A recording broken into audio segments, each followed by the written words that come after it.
이번 지진 피해의 책임을 모두 중국에게 물을 것입니다. 정확히 중국이 지은 건물만 무너졌습니다. 태국 방콕에서 건설 중이던 33층 빌딩이 무너져 내린 참사와 관련해 태국 정부가 시공사인 중국 국영기업 계열 건설회사에 대한 조사에 착수했습니다. 지진 발생 장소에서 1000km 이상 떨어진 방콕에서 다른 기존 건물이나 공사 현장은 인명피해가 없었는데 유독 이 건물만 붕괴했기 때문입니다.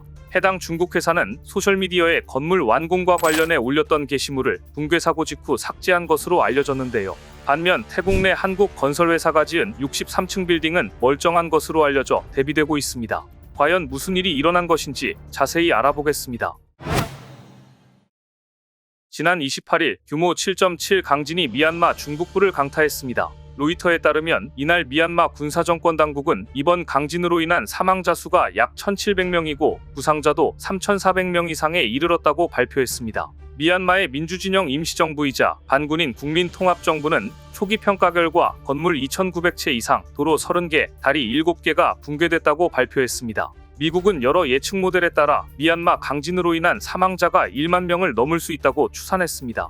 이번 규모 7.7의 강진으로 곳곳에서 매몰자와 실종자가 속출하면서 구조 현장에서 사투가 벌어지고 있습니다. 미얀마에서 두 번째로 큰 도시 만달레이의 주변 마을에 사는 자원봉사 구조대원은 무너진 건물 잔해에 갇힌 사람들을 구해내기 위해 기계가 필요하지만 구할 수 없는 상황이라고 BBC에 전했습니다. 그는 우리는 맨손으로 잔해를 파내면서 사람들을 끄집어내고 있다. 시신들을 수습하고 잔해 아래에 갇힌 사람들을 구해내려면 이걸로는 부족하다며 사람들이 도와줘요 하고 울부짖는다. 정말 희망이 없는 느낌이라고 말했습니다. 만달레이에서 구조작업을 하는 한 대원은 대부분의 건물들이 붕괴했다며 사람들이 거리에서 달리면서 비명을 지르고 울부짖고 있었다고 말했습니다. 그는 만달레이 종합병원이 거의 꽉 찬 상태이며 병원 건물 역시 손상됐다고 전했습니다.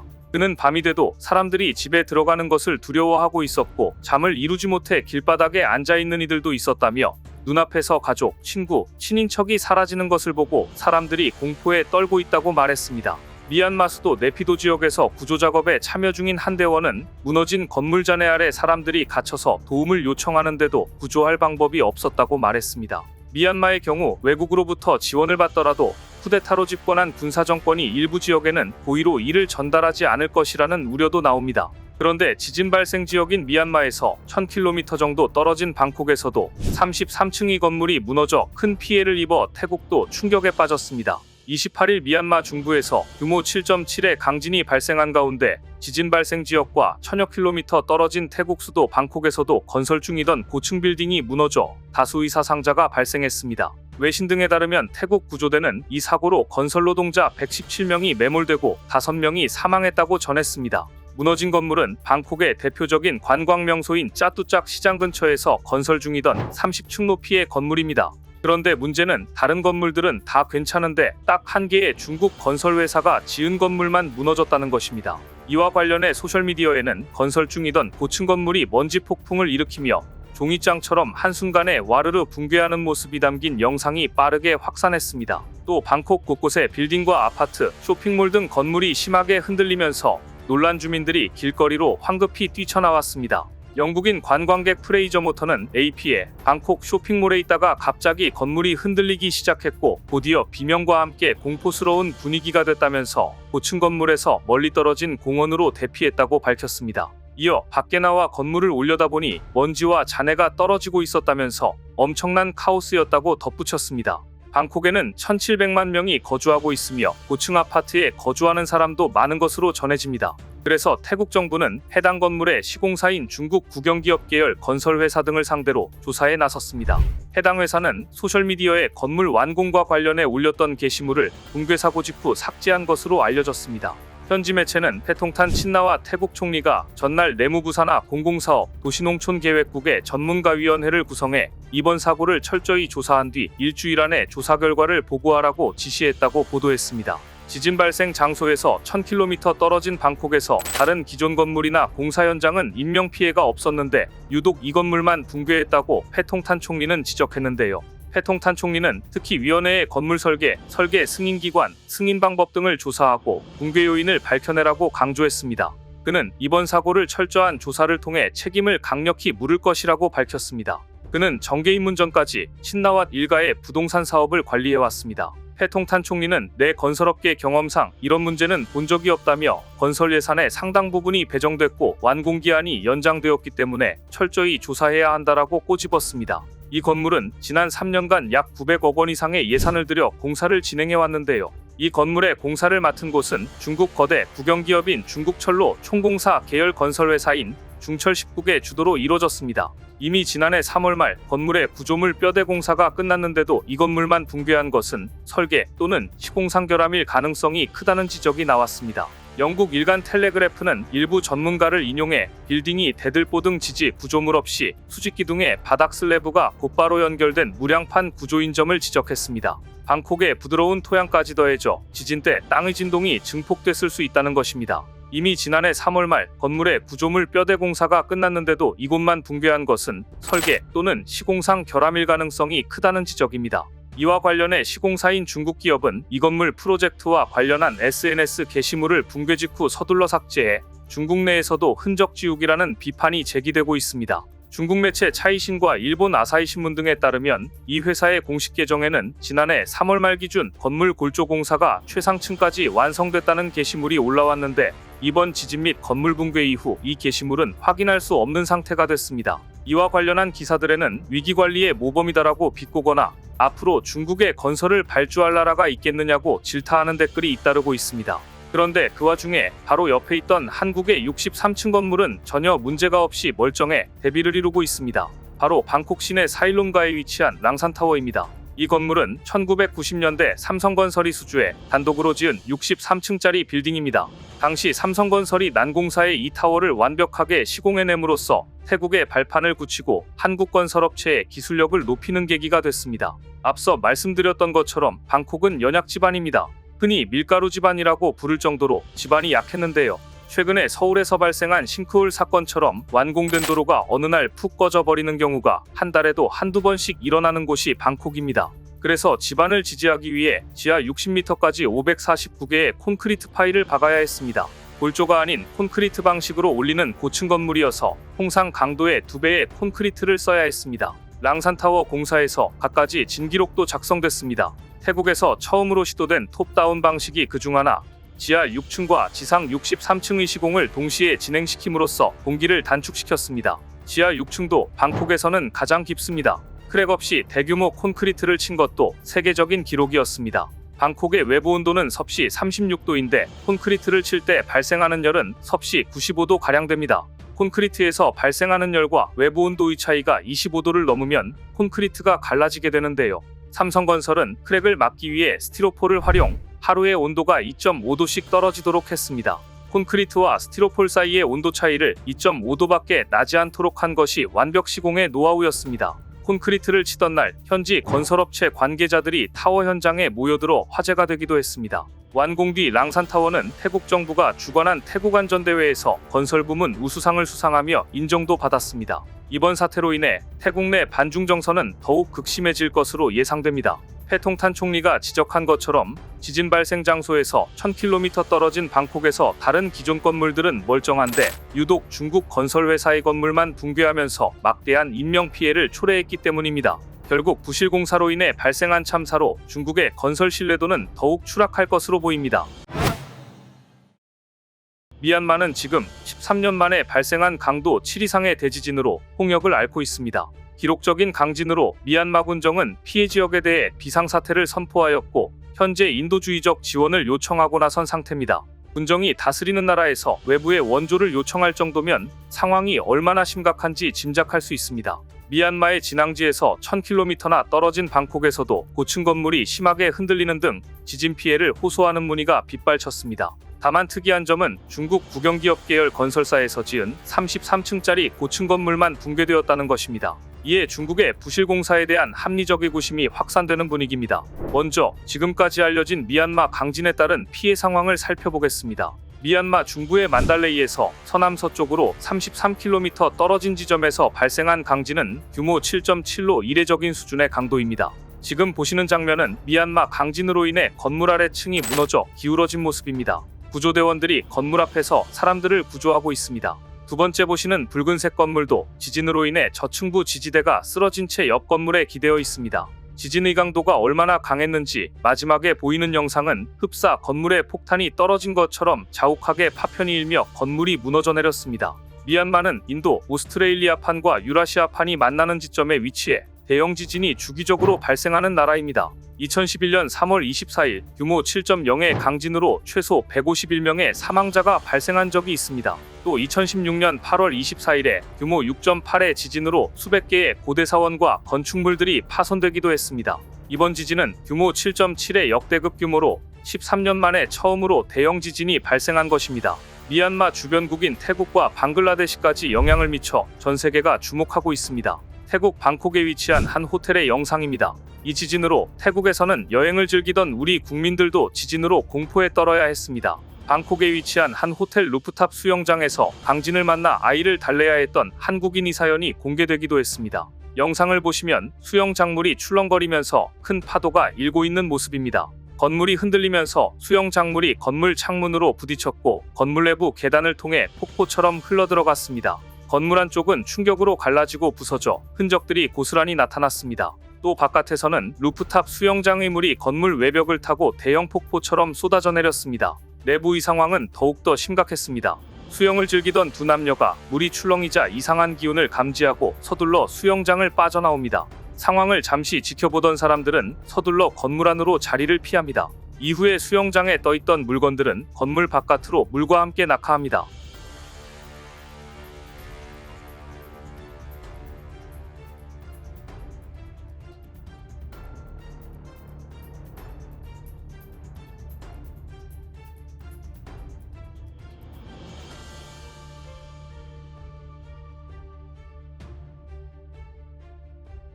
그런데 이런 대혼란 속 태국에서 한국인 남성이 화제가 되고 있습니다. 미얀마에서 발생한 규모 7.7 강진으로 태국 방콕의 건물이 흔들릴 당시 한 한국인 남성이 아내와 딸을 구하기 위해 무너지는 고층 빌딩 연결다리를 뛰어넘는 모습이 포착됐기 때문입니다. 싱가포르 더 스트레이츠 타임스, 태국 타이라스 TV 등 외신에 따르면 지난달 28일 지진 당시 방콕의 고층 빌딩 파크 오리진 통로의 연결다리가 무너지는 장면이 담긴 영상이 SNS를 통해 확산 중이라고 전했습니다. 그리고 이 영상을 보면 한 남성이 무너져 내리는 다리를 맨몸으로 뛰어넘어 반대편 건물로 이동합니다. 이후 태국 현지 인플루언서이자 기업가인 바오유리는 SNS를 통해 영상 속 남성이 자신의 남편인 한국인 권모 씨라고 밝힙니다. 바오유리는 당시 남편 권 씨는 다른 건물 52층 헬스장에서 운동하고 있었고 나와 딸은 옆 건물 30층에 있는 집에 있었다. 건물이 흔들리자 남편은 나와 딸을 찾기 위해 건물을 잇는 공중다리를 건너왔다. 그 모습이 포착된 것이라고 설명했습니다. 사실 굉장히 무모한 행동이었던 것은 맞습니다. 하지만 건물이 무너질 수 있는 강력한 지진 상황에서 오로지 반대편 건물에 있는 가족들을 지켜야 한다는 생각에 강하게 몰입한 것으로 보입니다. 이 남성은 가벼운 찰과상만 입었을 뿐 크게 다치지 않은 것으로 전해졌습니다. 권 씨는 타이라스 TV와의 인터뷰에서 당시 나는 내 아이를 걱정했고 아내와 아이를 돌봐야 한다는 생각만 했다라고 밝혔는데요. 이어 처음에는 콘크리트가 갈라지지 않았었다. 다리를 건너간 후에 쿵하는 소리가 크게 났지만 나는 뒤를 돌아보지 않고 계속 달려서 가족에게 가야겠다는 생각만 했다고 언급했습니다. 바오유리는 인터뷰에서 남편은 무엇을 하든 항상 가족을 먼저 생각한다. 다른 건물로 넘어가는 것이 매우 위험한 일이라는 것을 잊을 정도 나는 좋은 사람을 만났다고 전했습니다. 태국 네티즌들의 반응 역시 뜨겁습니다. 호텔까지 와서 헬스장을 찾는 한국인은 정말 부지런하다. 한국인들의 가족에 대한 책임감은 대단하다. 한국인 사위를 둬서 정말 부럽다. 등의 댓글이 이어졌습니다. Oh my god! Oh! 你这，哎呦我操 ！Oh my god!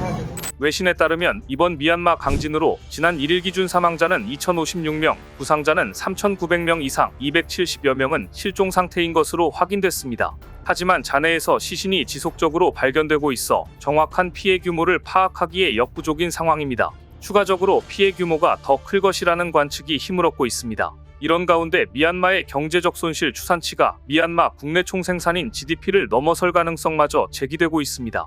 강진 사망자가 1만 명 이상이 될 가능성이 높은 확률로 예상됐기 때문입니다. 미얀마의 2023년 GDP는 약 667억 달러로 세계 경제의 0.06%를 차지합니다.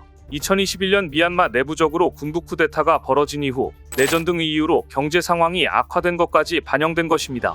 여기에 미국 지질조사국에 따르면 이번 지진으로 인한 사망자 수가 10만 명 이상일 확률을 36%로 예측하며 경제적 손실은 최대 147조 원가량을 능가할 가능성이 33%로 전망된다고 내다봤습니다. 만달레이에 위치한 사원은 붕괴됐고 병원마저 무너졌지만 치료를 해야 하는 환자는 넘쳐나고 있습니다.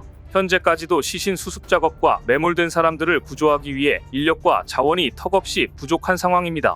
우선적으로 미얀마 내전의 주요 무기 공급처를 담당하던 중국과 러시아가 미얀마의 피해 구호 작업에 두 팔 벗고 나섰습니다. 우호적 관계를 지속해온 러시아는 구조대와 의료진을 미얀마에 지원했습니다. 중국 또한 응급구조팀을 미얀마에 파견하는 등 적극적인 지원을 시작했습니다. 사고 직후 중국은 구조의료팀 37명이 탄 전세기를 보냈습니다. 또 생명탐지 장치와 지진경보 시스템, 구조장비 등 구조활동 물품들을 함께 보내 실질적인 구호작전에 투입을 결정했습니다. 상황이 이렇다 보니 미국도 구호를 자처하고 나섰습니다. 미국은 그간 미얀마 군사정권을 돕지 않겠다며 선을 그었는데 인도적 차원에서 도움을 약속한 것입니다. 앞서 2021년 미얀마 군적은 군사 쿠데타로 정권을 장악했습니다. 미국을 비롯한 유럽연합 등 서방이 제재를 나섰지만 4년간 내부적인 내전이 이어졌습니다.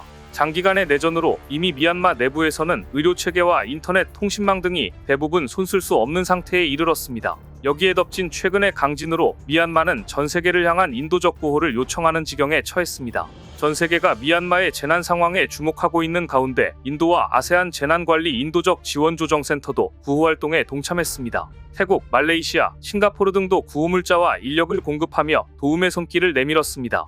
현재까지도 끝없는 수습 작업을 이어가는 미얀마의 세계보건기구는 긴급 대응체계 중 가장 높은 3등급으로 지정하고 향후 30일간 120억 원가량이 필요할 것이라고 관측했습니다. 미얀마에 살고 있는 한국 교민 100여 명도 재난 상황의 중심에서 힘겨운 상황을 견뎌내고 있습니다. 만달레이에 거주 중인 한국 교민들은 현재 대피소에 모여 생활하고 있습니다. 여진의 공포가 남아있어 집에 돌아가지 못한 채 말입니다.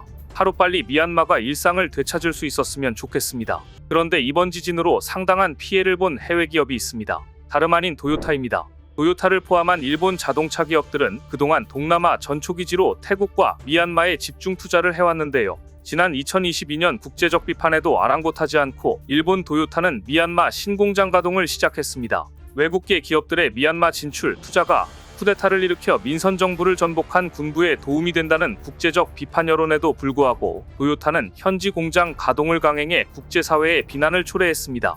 도요타가 미얀마 최대 도시인 양곤의 틸라와 경제특구에 지은 신공장은 당초 2021년 2월 가동될 예정이었지만 군부 쿠데타와 코로나19 팬데믹으로 19개월 이상 가동이 연기된 상태였습니다. 하지만 당시 미얀마 정국은 극도로 혼란스러웠습니다. 미얀마에 진출한 다른 외국계 기업들은 쿠데타 이후 미얀마 내 인권 악화 등을 거론하며 군부 쿠데타 이후 사업을 중단하거나 철수했습니다. 에너지 대기업 토탈에너지스, 쉐브론, 우드사이드 등이 대표적이었습니다. 그럼에도 도요타는 무리하게 신공장을 가동시켰습니다.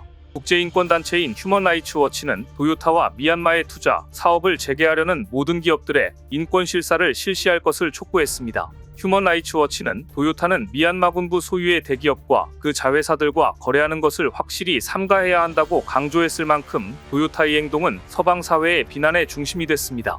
동남아를 향한 도요타의 또 한 가지 전략은 태국이었습니다. 태국은 전통적으로 일본 자동차 업계의 생산기지였습니다.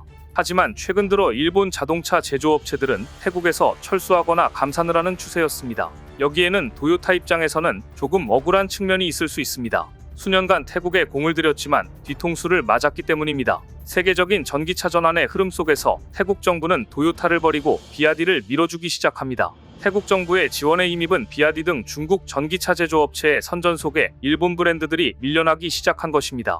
그럼에도 도요타는 2024년 태국의 2조 원대 투자를 재확인하면서 태국에 힘을 실었습니다. 하지만 이번 지진까지 겹치면서 도요타의 판단은 결국 실패로 돌아갈 확률이 높다는 평가입니다. 미얀마에서도 마찬가지였습니다. 도요타는 포스트 베트남으로 불리는 미얀마를 자동차 거점으로 키우기 위해 많은 투자를 감행했습니다. 2019년 도요타 조립 공장이 미얀마 양곤 외곽 티라와 경제특구에서 가동을 시작했고, 도요타는 이를 통해 제조 산업이 막 뿌리내리기 시작한 미얀마에서 굳건한 입지를 다지려 했습니다. 사실 전 세계 굴지의 자동차 업체들이 미얀마 현지 양산에 뛰어들었습니다. 인도 마루티와 일본 스즈키의 합작사인 마루티 스즈키와 한국 현대자동차 계열사인 기아자동차는 2013년 미얀마에 진출해 본격 양산에 돌입했습니다. 일본 닛산 자동차와 미국 포드도 뒤를 이었고, 현대자동차는 양곤 따둑한 산업단지에 조립 공장을 설립하기도 했습니다. 미얀마 정부의 수입차 규제 강화도 도요타의 현지 플랜트 설치를 부추겼습니다. 더구나 미얀마의 지리적 위치는 동남아시아의 거점이 될 만했습니다.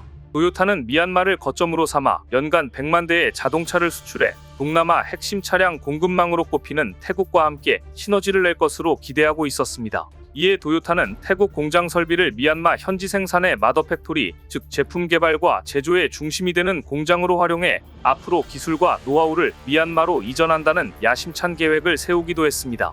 하지만 미얀마 대지진으로 도요타의 계획은 불투명해졌습니다. 더구나 동남아시아 내 최대 자동차 생산국인 태국에서 전통 강호 일본 자동차 기업들이 무너지고 있는 가운데 중국 전기차 기업은 생산을 확대하는 상반된 상황을 보이고 있어 도요타는 더욱더 수세에 몰리고 있습니다. 특히 태국 내에서 점유율을 높이고 있는 중국 전기차 기업 비아디는 현지 공장에서 기존 우엔들 차량 외에 좌엔들 차량까지 생산해 수출용 다변화 전략을 꾀하겠다는 방침이라 일본 기업들을 긴장시키고 있습니다. 혼다, 닛산, 도요타 등 일본 자동차 브랜드는 한때 태국 내에서 90%가 넘는 점유율을 보였지만 지난해 77.8%까지 떨어지고 말았는데요.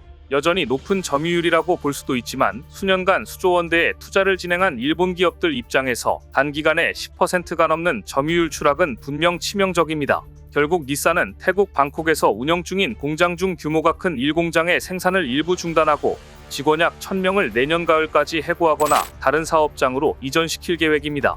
혼다 역시 태국 아유타야주 공장 가동을 중단하고 자동차 생산을 뿌라찜부리주 공장으로 통합하기로 했습니다. 일본 자동차 제조사 스즈키도 내년 말 태국 라용 공장을 폐쇄합니다. 동남아 자동차 시장의 터줏대감이었던 일본 자동차 기업들이 동남아 시장에 엄청난 금액을 들여 공장을 짓고 투자를 감행했음에도 약 1000개의 일자리를 감축하는 등 가성비의 비아디에 완전히 시장을 내준 것입니다. 비아디는 태국에서 첫 동남아 지역 공장을 완공했으며 중국 광저우 자동차 그룹의 전기차 자회사인 아이온도 첫 해외 공장을 태국에 지었습니다. 가뜩이나 좋지 않은 상황 속에서 지진 피해까지 겹치자 일본 자동차 공장은 가동 불능 상태가 되어버렸습니다. 미얀마 중심부에서 발생한 규모 7.7 강진으로 태국에서 닛산을 포함한 자동차 공장들은 공식적으로 운영을 중단한다고 발표했습니다. 니혼게이자이 신문에 따르면 닛산은 태국 방콕 근교에 있는 공장을, 혼다는 태국 중부 아유타야에 있는 공장 운영을 중단했습니다. 도요타도 피해 상황을 확인하고 있다고 전했는데요. 막대한 투자를 했던 곳에서 강진으로 인해 공장 운영이 중단되고 앞으로 언제쯤 복구될지 알 수 없게 됐으니 도요타는 암담한 상황이 돼버리고 말았습니다. 올 초부터 중국에서는 대형 지진이 잇따라 보고되고 있습니다. 올해 초 중국 티베트 자치구 에베레스트산 인근에서 발생한 지진으로 사망자가 126명을 넘었고 부상자는 188명을 넘었습니다. 3,609채의 가옥이 무너진 가운데 실종자에 대한 수색이 계속해서 이뤄졌지만 많은 생명이 희생됐습니다. 리히터 규모 6.8로 기록된 이 지진은 최대 4.9에 달하는 5건 이어진을 동반하며 피해를 키웠습니다. 특히 최근 중국에서는 매년 겨울 지진이 되풀이되면서 공포가 확산하고 있습니다. 2023년 12월 18일 간수성에서 규모 6.2 지진이 발생했고 한파가 겹치며 총 127명이 사망하고 600명이 다치는 참극이 벌어졌습니다. 하지만 한 달여 후인 2024년 1월 23일에도 신장 위구르에서 무려 규모 7.1 지진이 발생해 인도와 카자흐스탄 등에서도 감지됐을 정도였습니다. 그런데 이처럼 중국의 지진이 자주 발생하자 중국은 물론 인도와 그 주변 국가들은 중국의 지진이 자칫 자신들에게까지 치명적인 피해를 안기지 않을까 노심초사하고 있습니다. 중국이 인도와의 경쟁에만 신경 쓰며 댐을 만들어대다가 자칫 그 댐들이 지진 때문에 무너지기라도 한다면 주변국들에게 대형 참사로 이어질 가능성이 높기 때문입니다. 가장 대표적인 곳이 바로 브라마푸트라강 유역입니다. 이 강은 티베트 서남부에서 발원하여 중국, 인도를 거쳐 방글라데시에 이르는 총 연장 2,900km의 거대한 강입니다.